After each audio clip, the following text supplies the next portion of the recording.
In just under a week, Atari will release a modern version of its 1983 arcade game, iRobot. This new interpretation has an added layer of insanity courtesy of video game madman Jeff Minter. But before we get there, I felt this would be the perfect time to get reacquainted with the original. That's next. This video brought to you in part by Tommy and the Order of Cosmic Champions. This exciting and heartwarming coming-of-age Gen X novel is available now. Check the link for more info. Hey there, welcome back to GenXGrownUp. I'm John and I am a Gen X grown-up. Thank you for taking the time to check out this video. If you're unfamiliar with the original iRobot, well, that's very likely not your fault. Reportedly, fewer than 1,000 of the cabinets were ever manufactured and released to arcades, and that's a shame because it has quite a pedigree. Now, not only was it developed by Dave Theurer, who worked on classics like Missile Command and Tempest, but is also notable as being the first commercially produced arcade game rendered entirely with real-time, flat-shaded, 3D polygonal graphics.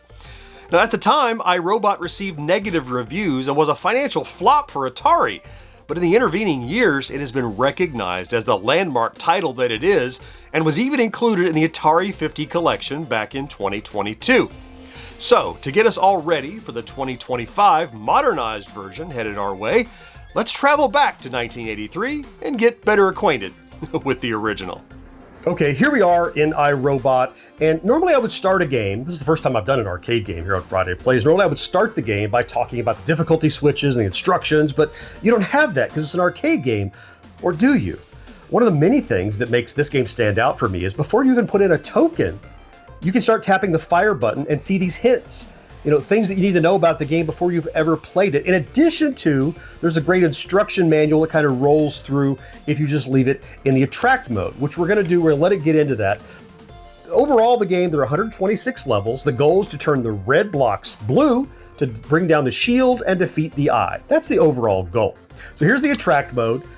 Even that has the polygonal flat ray trace thing here going on. iRobot. Here comes your robot, who, by the way, is named Unhappy Interface Robot number 1984. I don't know how you would have known that in the past. I just learned that recently. Reminds me of Unhappy Robot in Marvin in Hitchhiker's Guide. Okay, I'm gonna just pause here occasionally so this big head pops up and lets you know the law is no jumping. Well, my little robot doesn't understand why. They're gonna teach you that right away. Oh yeah? He's gonna jump over. Now keep an eye on the eye in the distance. It's yellow. When it's red, that's why. The primary way you die, there are a lot of ways to die, but the overarching way that you can die a lot is that if your little robot's wheel is not on the ground, when that eye opens and the iris turns red, he shoots a laser like you just saw and blasts you.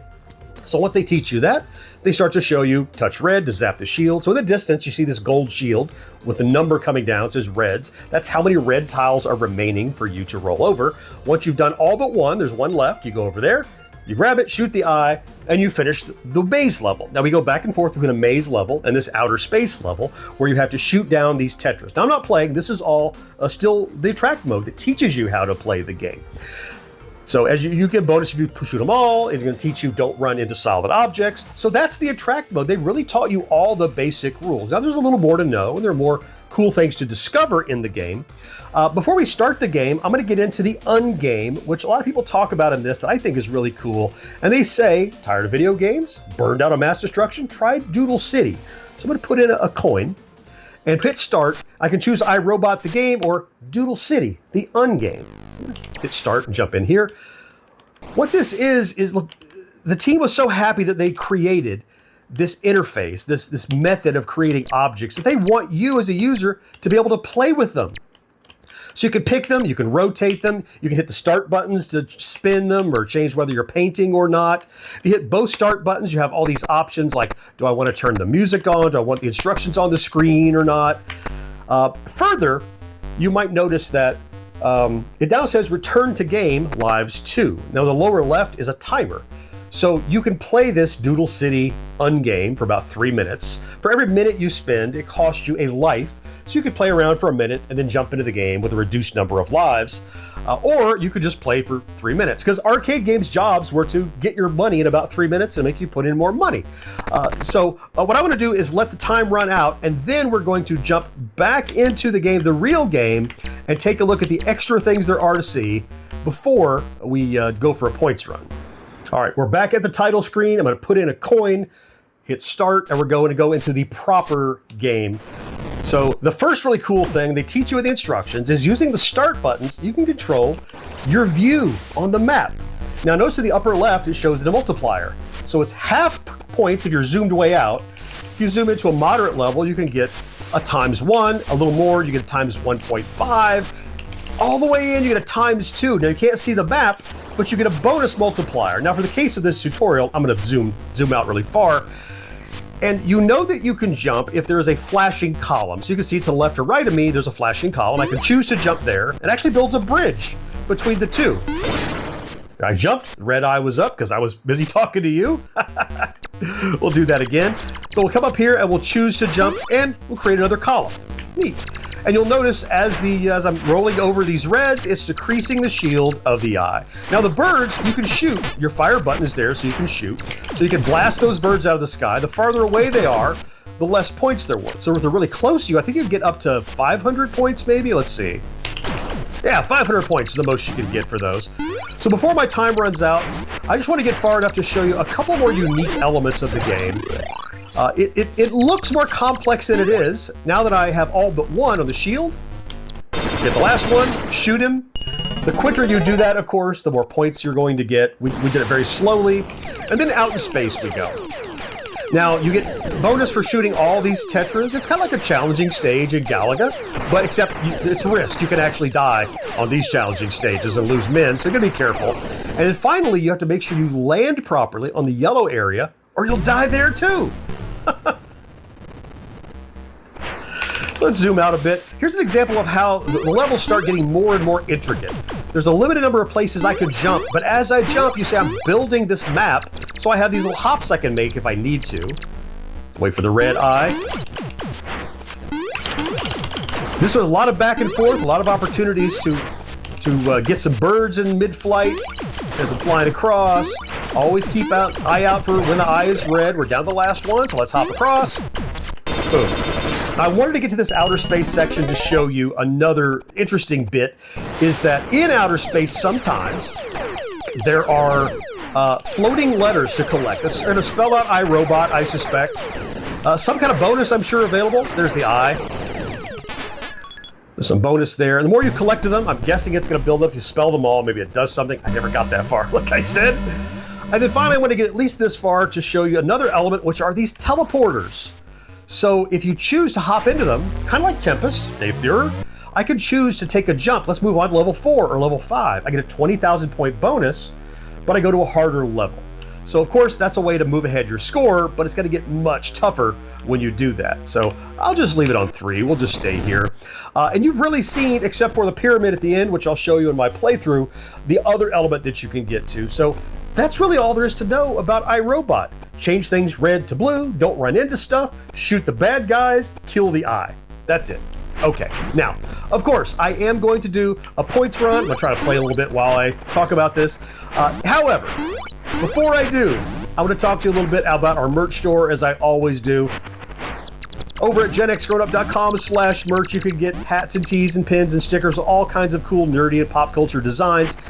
And every dollar you spend not only gets you something cool, but also helps support independent content creation like you see here on GenXGrownUp. Let me go ahead and show you this pyramid, the last little bit you hadn't seen before. Another play space, picking up gems. Just running through this maze, collecting all the gems.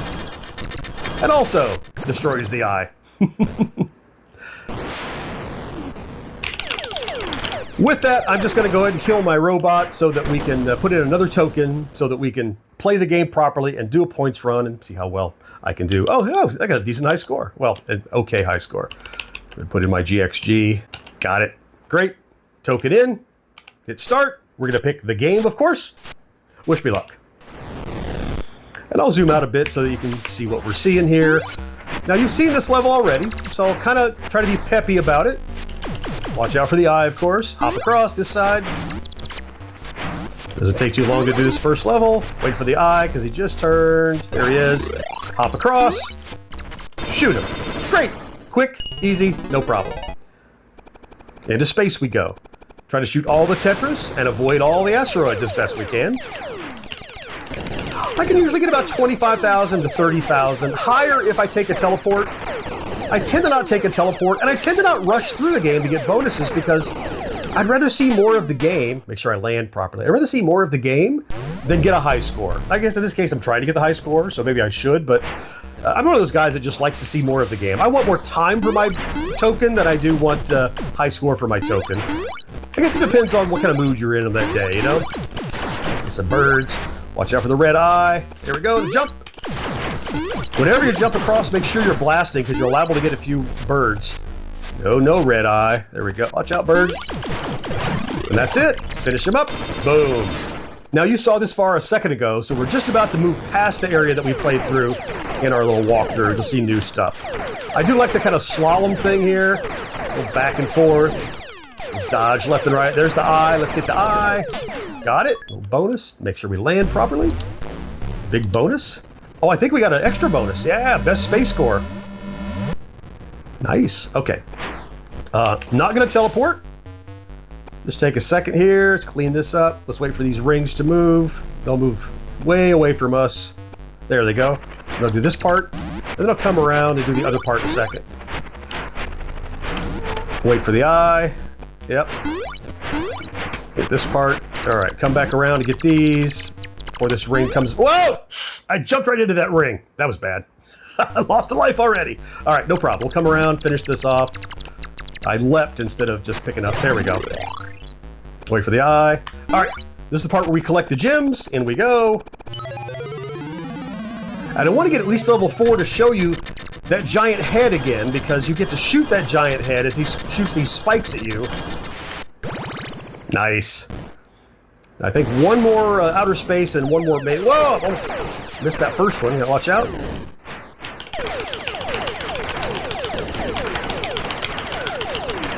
There's an R. Got it. Make sure we land here. Nice. Oh, about 20 grand already. That's not far from what I normally do. Now, I like this level a lot because you have a lot of distance to jump and you can shoot a lot of birds, but you do have to pay attention to that eye because it'll get you. Ooh, I hit a bird. Dang it. I thought I was shooting, but I'm just not shooting fast enough. All right. Let's move across it. Let's go across to the right, maybe. Oh, here comes the red eye. Quick, quick, quick. Next turn. Across. All right, now we can shortcut. Little hops. Oh, little hops while the red eye was open. Bad news. All right, let's come across here. All right, wait for that teleporter to go. All right, let's finish this up. Come on, bird, get out of my way.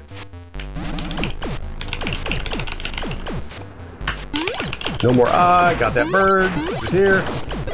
All right, that's it. We just got to hop across now. Boom. Okay, now I think we get to fight the giant blue head. Is it called something? I don't know what it's called, but it's the one we saw in the tutorial. He'll shoot these spikes at us. You can't miss any of those. That's bad news. If you miss them, you lose a life. But you got to keep shooting him. More spikes, more spikes. Get the spikes, get the spikes. Oh, I missed one. There it goes. Every spike must be shot. Yeah, that was my last life too. So, okay, almost 25 grand. Yeah, that's okay. It's my third high score. I did okay. So I just think there's so much in iRobot. It's so sad that it didn't get a wider release. There's so much more to see in it. There's more to the game. Especially like the doodle area. It's almost like the creators of the game knew it was something neat and a new technology, and they wanted users to get to play with the technology outside of just playing the game. And I'm hoping by doing this as a Friday Plays, it brings more recognition to the game so more people will get to play and enjoy the reimagined game that's coming out in just, I guess, a few days by the time this publishes. So there you go. That is iRobot. I remember when playing this back in 83, 84 in the arcades, I always felt the features in iRobot were some of the most interactive I'd ever seen in an arcade game. An adjustable camera angle, a hint system, a configurable doodle mode. It all reminded me more of a home computer game than an arcade release, and that was kind of cool. Oh, and for a game known for breaking new ground, I guess now we can chalk up one more notable first for iRobot, it has become the first original arcade game ever to be featured here on Friday Plays. If you have a favorite vintage game you'd like to see get this treatment, let me know down in the comments. Meanwhile, links to a couple more I've previously done here and here. I certainly hope you have found something to enjoy in this video, and I cannot wait to talk to you again next time. Bye-bye.